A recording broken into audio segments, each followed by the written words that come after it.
You probably weren't expecting me for another couple of days. Well, I am here and I've come back with a video. It's not really a full video, which is why I'm releasing it in the middle of the week. Don't worry, I'm still going to have my main video at the end of the week. But yeah, if you don't like it, I mean, hard luck, there's another video coming at the end of the week. If you do like it, so much the better. But anyway, in this video, we're going to be restoring a specialized Turbo Levo and bringing it up to new. And there's a bit of a twist at the end because, well, it got stolen. Yay!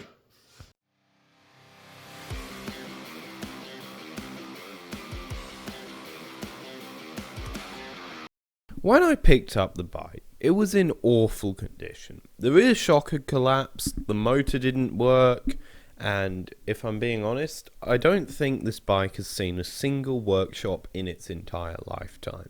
Not only that, it's also done 5,000 miles. So to start off with, I began by just taking it apart to try and look to see how deep the problems really were. Now this should have been an easy task, but it really wasn't because of how stuck every single bolt on this bike was. This front wheel nearly broke my flipping Allen key trying to take it off, and realistically that shouldn't even be that tight. Same with the pedals, but they were as to be expected when there is zero grease attached to them. Fortunately for me though, I have very high quality tools and I didn't damage anything. When it came to these cranks, I began by just trying to extract them, which was incredibly difficult. They're self-extracting cranks, which is fine, but when they've never been greased, again, it's incredibly difficult to get them off. I'm bending an 8mm Allen key doing this, which gives you some idea of how much force is required.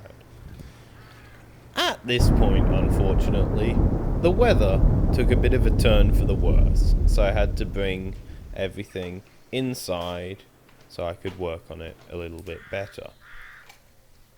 Under the cover, I began extracting the rear suspension system because this needed an entire new bearing set.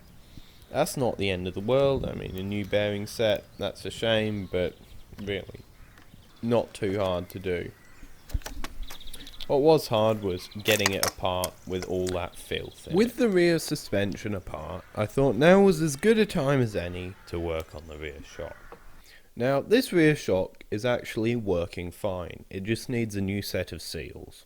So I started off by expanding the shock and taking it apart, and you can see there the seals are kind of busted. So I pulled off the old seals and bought a yearly service kit which includes all the new seals and the new grease to put them in. So with the old seals off, I grabbed the new seals and put them on before screwing the shock back together. When I pumped it all back up, it was working perfectly, which is a good sign. With the shock fixed, I moved on to trying to remove this incredibly stuck bolt in the battery.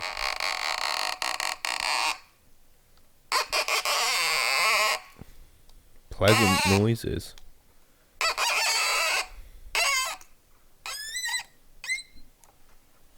There's a reason we use grease, holy shit.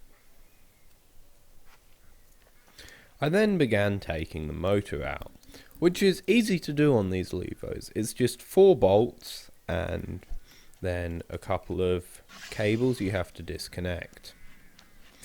This bike was the 700 watt hour version, so it did have that bigger battery, which kind of caught me off guard when I was trying to pull it out because it was a lot longer than I thought. Here you can see the crack in the motor housing, which is basically why we have to replace it. For our motor, we have a brand new Bros 2.2. Now, this is basically the newest motor that Specialized offer that will fit in this bike. So with the new motor out of the packaging, it was just a question of transferring over all the parts and plonking that straight back into the bike. At some point in between taking the motor out and putting the new motor in, I did give the bike a thorough wash.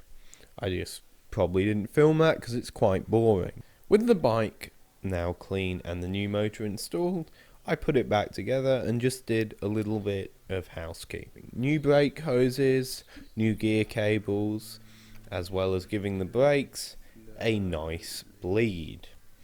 With that, the bike is done and we can stare at the finished product and marvel at our handiwork. There were a couple of small things that I also did off camera, including changing the bearings in the rear suspension system and basically just doing a little bit of work at touching up the paint with a touch-up kit. Oh, and some fresh ODI grips, I forgot to mention that.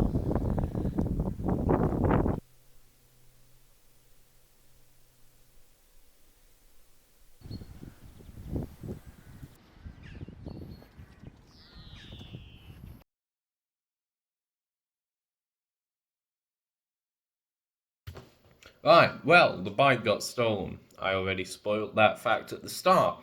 And the police aren't doing anything. No one's doing anything. My bike's just being nicked and nobody cares. As for this video, if you enjoyed it, so much the better. If you didn't, I'm sorry about that, but I do have a better video on Saturday, so you can stick around for that. But if not, that's fine. Actually, speaking about that, I've been wondering, my videos get like no views over the weekend, like literally 6. But then it comes Monday or Tuesday or whenever the end of the weekend is, and suddenly I get loads of views. So, I might actually upload my video on Sunday night to see how it works with getting the views, see if that's a better time to upload. Either way, the video is going to be sometime at the end of this week, and it's an absolute banger.